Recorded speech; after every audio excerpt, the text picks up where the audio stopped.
Bonjour à tous, dans cette vidéo je vais vous montrer ce qu'on peut faire avec un tuner TV hors service.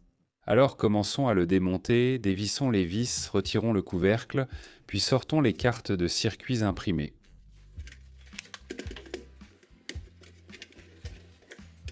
Pour retirer la carte principale, il faut dévisser deux écrous en haut. Sans cette titatras rams on décrince. À suivre. On dévisse le bloc d'alimentation et après cela on retire le panneau avant.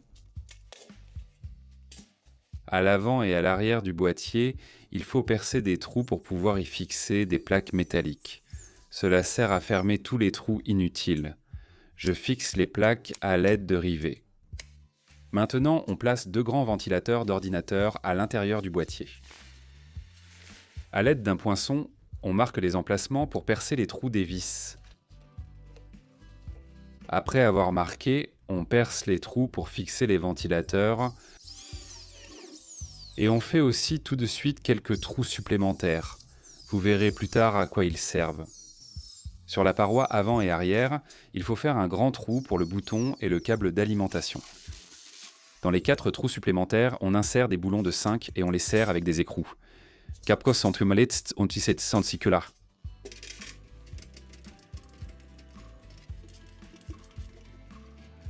Après avoir fixé tous les boulons, il faut ensuite visser un écrou par-dessus, placer une petite équerre métallique et la serrer avec un autre écrou. Maintenant, il faut fixer des bandes de textolite à ces équerres à l'aide de rivettes.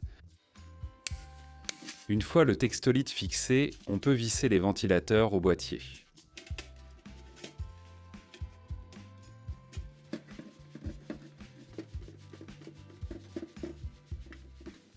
Dans un grand trou, il faut insérer un presse-étoupe et dans l'autre, un bouton marche, arrêt.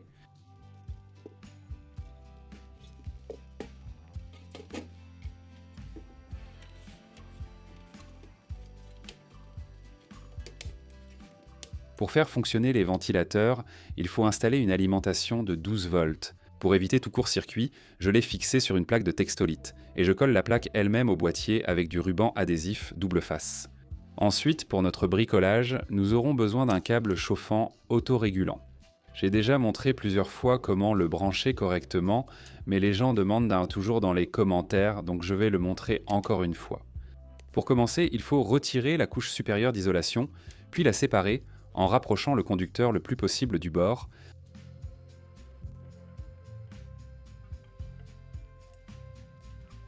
On plie le conducteur sur le côté et on le coupe.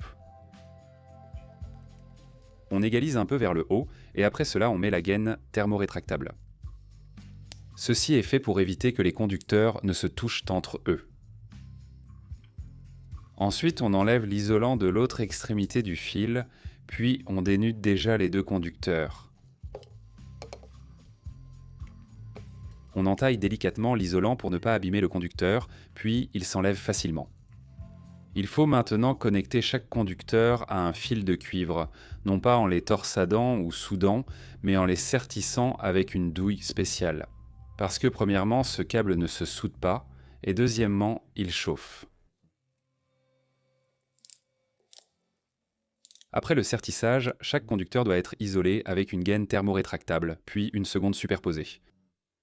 Voilà comment on branche simplement un câble chauffant autorégulant, on lui applique 220 volts et on vérifie si tout fonctionne. J'ai connecté une thermocouple au multimètre, avec elle nous allons vérifier si le câble chauffe, tout fonctionne. La température maximale de chauffe est de 65 degrés. Maintenant, il faut enrouler ce câble sur les inserts en textolite au-dessus du ventilateur dans les plaques en textolite. J'ai préalablement percé de grands trous pour cela.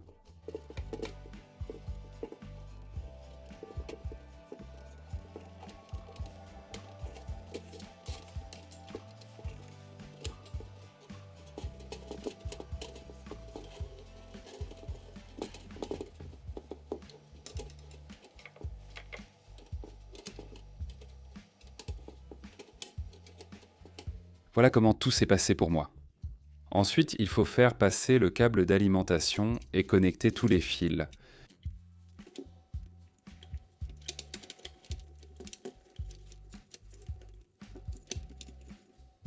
Les fils des ventilateurs sont reliés entre eux en parallèle, puis connectés au fil de l'alimentation électrique,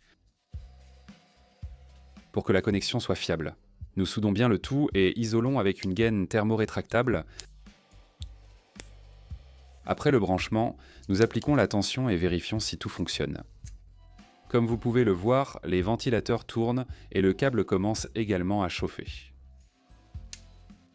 Maintenant, nous refermons le couvercle, nous serrons toutes les vis et notre bricolage est terminé. Je pense que beaucoup ont compris qu'il s'agit d'un petit radiateur. Ce radiateur est très économique et il sera utile pour chauffer de petits espaces. On peut l'utiliser pour chauffer des poules. Mais je l'ai fabriqué pour mon chien. En ce moment, il fait très froid et en plus le chien est très vieux et il a tout le temps froid, donc je pense qu'un tel bricolage lui sera utile. Si vous avez aimé la vidéo, abonnez-vous à la chaîne. Merci à tous d'avoir regardé.